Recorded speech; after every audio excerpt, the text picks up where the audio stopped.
మరి అదే రాష్ట్రం అదే బడ్జెట్, అదే రాష్ట్రం అదే బడ్జెట్, కేవలం మారిందల్లా ఒక ముఖ్యమంత్రి మాత్రమే మారాడు అధ్యక్ష.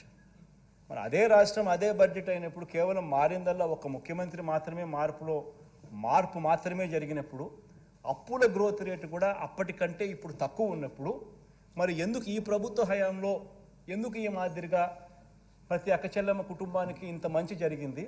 ఎందుకు గత 5 సంవత్సరాల్లో చంద్రబాబు నాయుడు గారి హయాంలో మనకన్నా ఎక్కువ అప్పులు చేసి కూడా, గ్రోత్ రేట్ ఆఫ్ అప్పులు మనకన్నా కూడా ఎక్కువ చేసి కూడా ఎందుకు చంద్రబాబు నాయుడు గారు చేయలేకపోయారు అని చెప్పి ప్రతి ఒక్కరూ కూడా ఆలోచన చేయాలని చెప్పి ఈ సభ ద్వారా ప్రజలందరినీ కూడా కోరుతా ఉన్నారు అధ్యక్ష.